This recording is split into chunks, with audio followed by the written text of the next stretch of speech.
Welcome everyone to the non-spoiler review part of this book. Welcome everyone to the non-spoiler part of this review for Frankenstein by Mary Shelley. I am Leon, and this is the Reading Writing Corner. If this is your first time here, welcome. Pull the seat, sit down, let's talk about this classical book called Frankenstein. You've been here before. You know I've done a few classicals before, and you know my opinion on them so far, so you should know my opinion on this one. But if you want to know more and dig deeper into it, come sit down and have a chat with me. This is a standalone. Mary Shelley did not write another book based for this, like a sequel to it. Then again, both of the main characters. Not telling you until the spoiler part. If you've already read it or seen the movie, maybe, or read it. I don't even remember the movie. It's so long since I've seen the movie. What made me read? No. Now, about the story. It is considered a classic about a monstrous human being brought to life through electricity and dead body parts. And the one who did it. What made me read this book? I have read certain parts of the book before, and I wanted to read the rest of it because, like, college made me read, like, certain aspects of it. Like, if you see my indent right there, that's what I had to read for college. And actually, a lot of this in the back, if you will believe it, like, all this here, all this is just other stuff taking apart because, you know, this is a Norton Critical Edition. So basically, the rest of the back of this book is, let's see, compositions and revisions and context. Mary Shelley's introduction to Frankenstein, the Perche Shelley of Mont Blanc, the George Gordon from the Childe Harold Pilgrim, a letter prefaced. You know, 19th century responses, what people thought about this thing, and then modern criticism, and then there's a chronology, and a selected bibliography. And there's, of course, in the very beginning, there is a very small section of it, which has nothing to do with it, and part of it's a preface. So really, this right here is the content of the book. Okay, this is the content right here. And what I was required to read in college was up to, I want to say,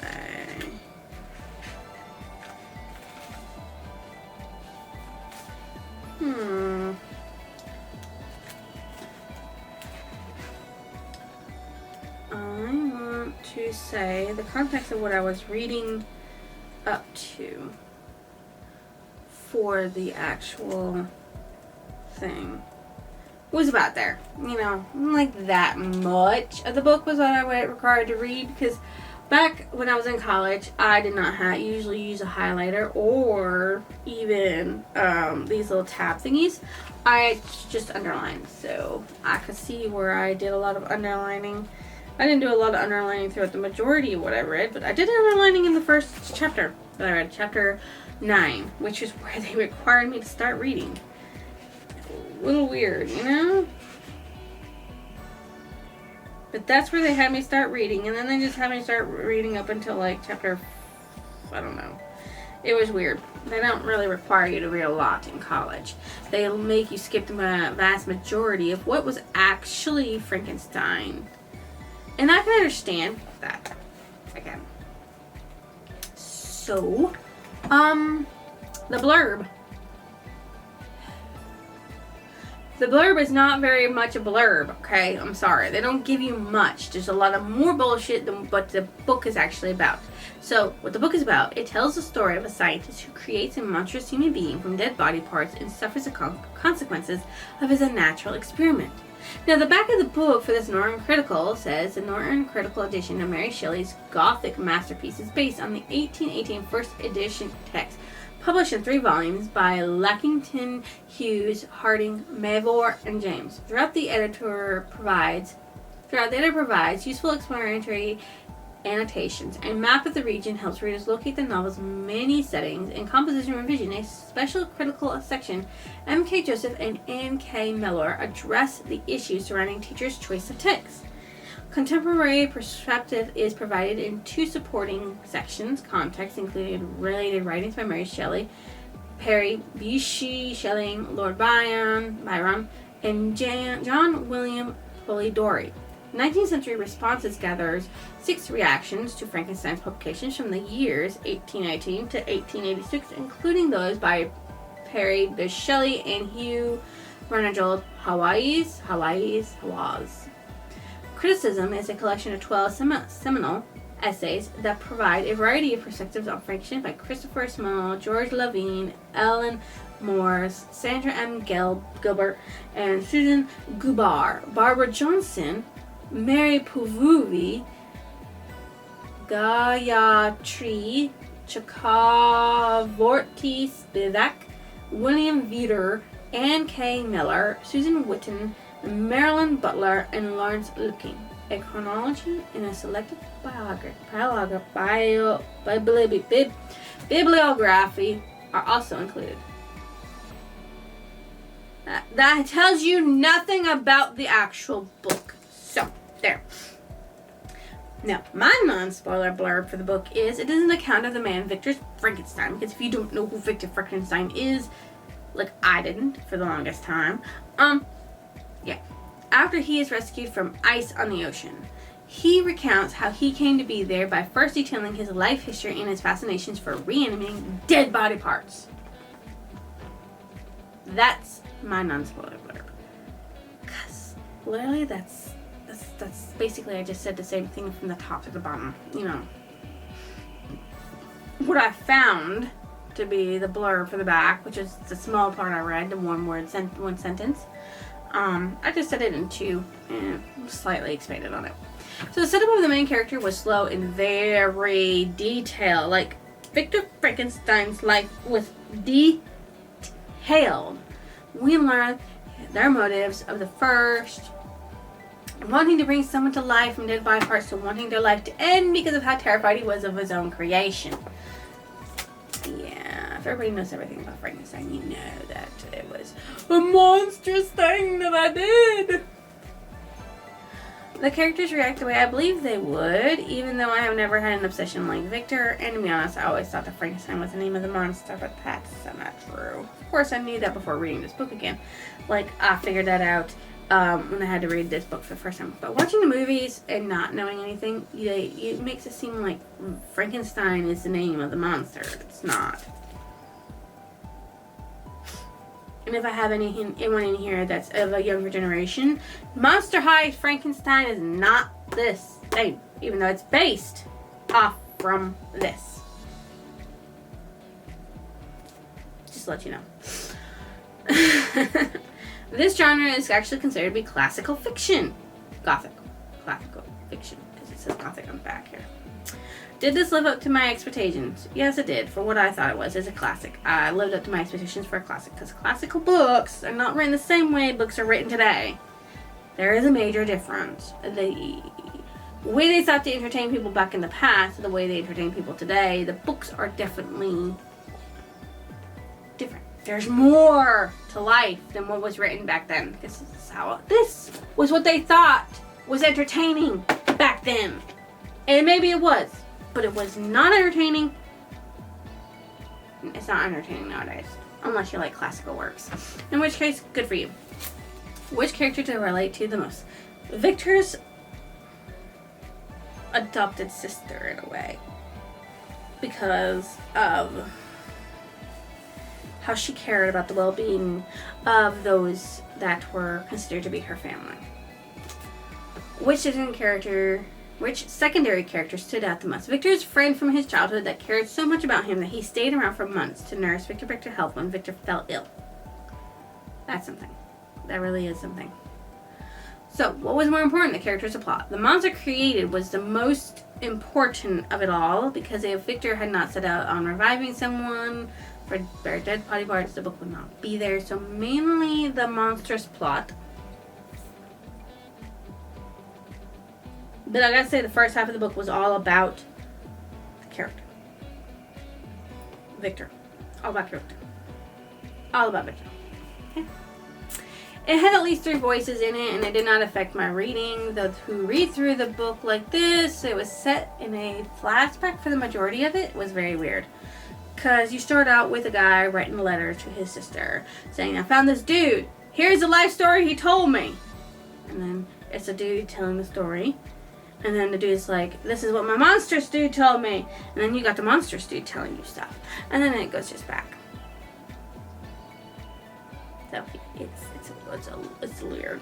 It's weird. I've never read something like that before. And I didn't actually know that when you were reading it, that it was a flashback. This whole book is basically a flashback. And it's a little weird, okay? Just a smidgen weird. Alright, should you go and read the story? If you like classical books, if you like the Norton Critical Edition books, you can go right ahead and read them, because this book is for you. If not, and you just want to know more about Frankenstein because you're obsessed with Frankenstein, read this. Because, I mean, obviously, you want to read Mary Shelley's Frankenstein because she is the one who originally made Frankenstein. And you want to give her the props. Okay, just give her the props. Now, if you don't want to be spoiled, I'm going to suggest you please leave because we're about to enter into the spoiler part of the review.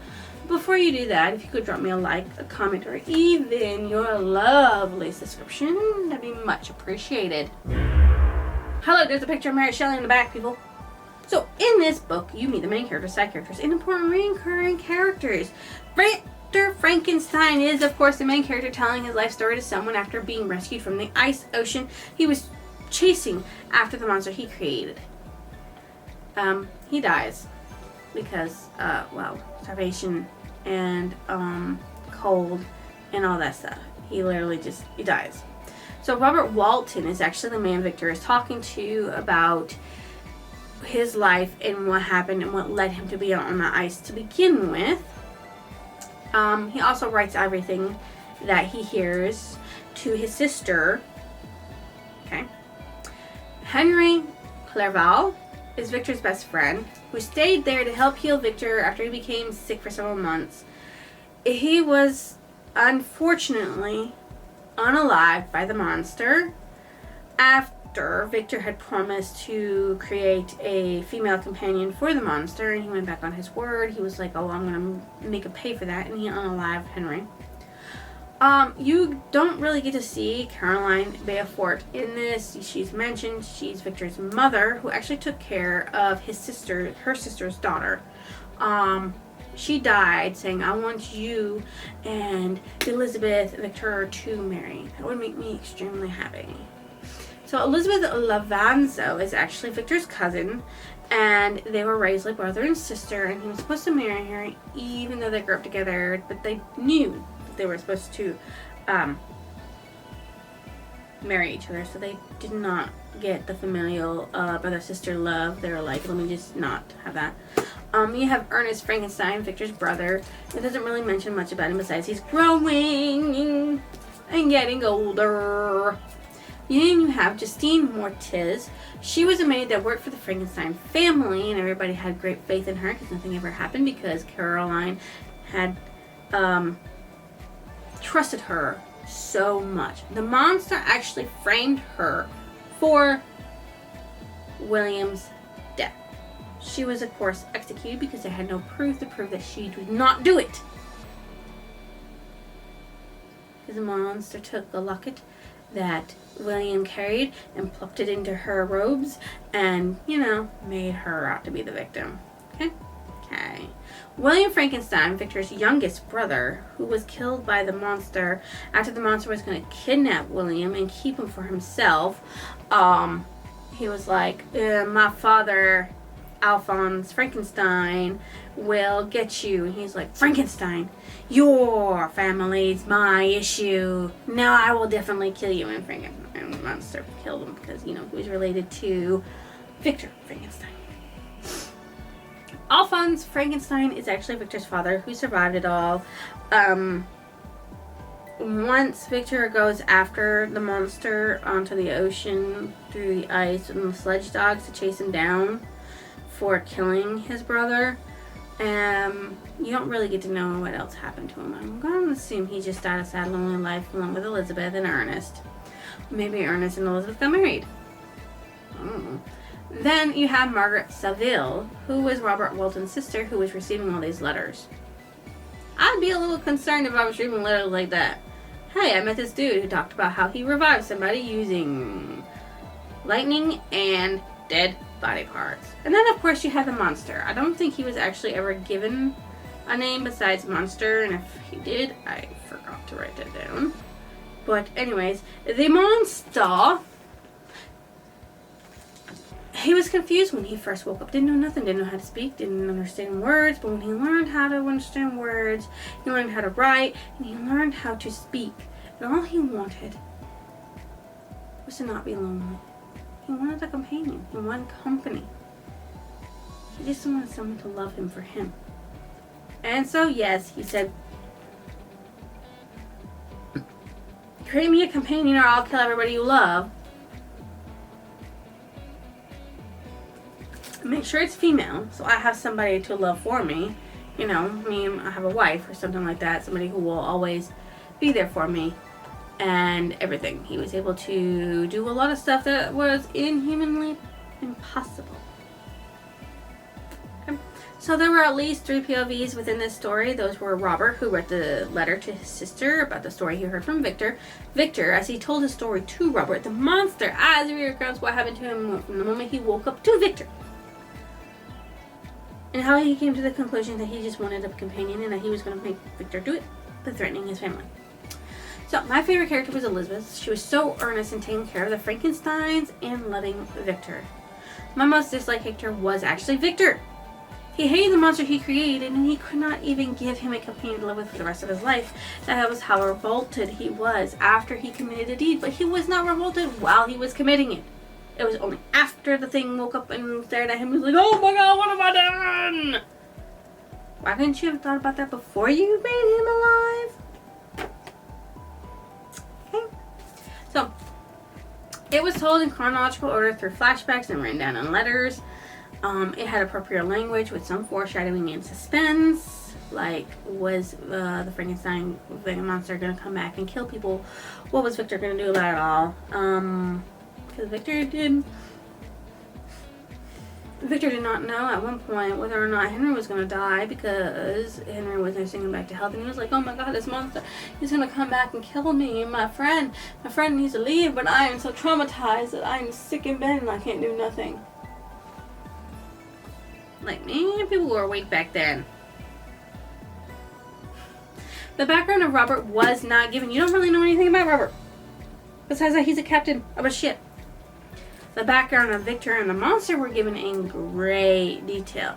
This allowed the readers to understand both the main character and the main antagonist. Because yes, the monster was the antagonist in this, and Robert was just there.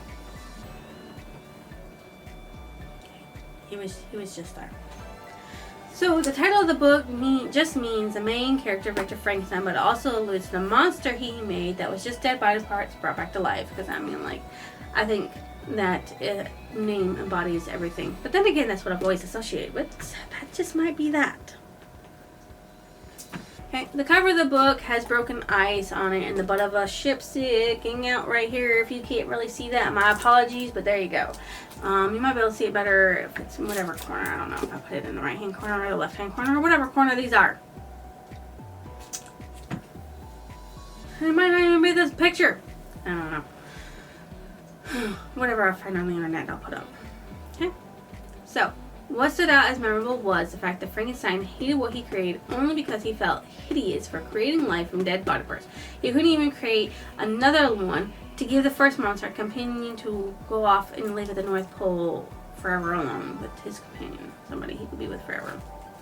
My favorite passage from the story is, remember, that I am thy creature. I ought to be thy Adam. But I am rather the fallen angel, whom thou drivest from joy for no misdeed. Because the monster at first did nothing wrong. And he was rejected immediately upon waking up. So it's kind of a little sad in that. My favorite quote: "You must create a female for me with whom I can live in the interchange of those sympathies necessary for my being." So basically, he wanted another person to be tormented with him. And I find this my favorite quote simply because he's like, I just want a female to love and to suffer with me.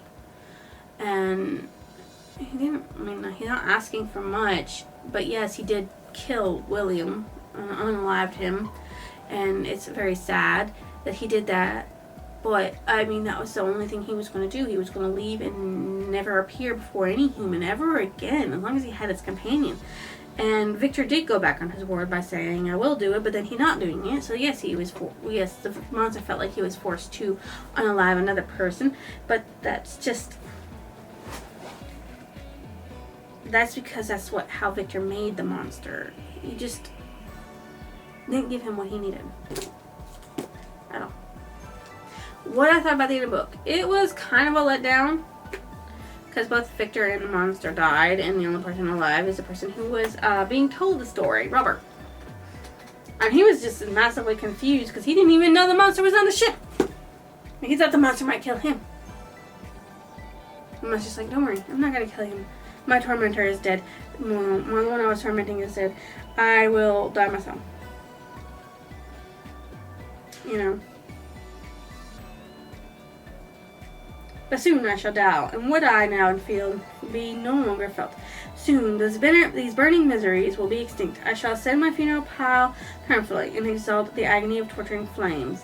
The light that the congregation will fade away. My ashes will be swept into the sea by the winds. My spirit will sleep in peace, or if it thinks, it will not surely think thus. Farewell. Yeah, that's the monster. There's my last victim. So what did the book remind me of? Technically, it just reminded me of The Great Gatsby. Because why the story exists is the same thought I had when reading Frankenstein. Why does it exist? Because literally it just goes to show you shouldn't mess with the dead. But then again, I don't really understand classics because whatever they're trying to tell me is, I'm not sure. I'm not sure what they're trying to tell me. Not sure what The Great Gatsby was telling me. Not sure what this one was telling me either. And I'm pretty sure the rest of them I don't know what they're telling me. Honestly, don't know. So this book is a standalone book, as you know. There is no other book in it. I don't even know if Mary Shelley wrote any other books either. So I rated this only 3 because it is a classic, but I did not enjoy it. So I'm not going to rate it no higher. And I will be unhauling it. I'm going to do my unhaul in December. So, if you liked it, please give me a like, comment, or even a lovely subscription. And I will see you next illusion. I hope you heard that. I will see you next illusion.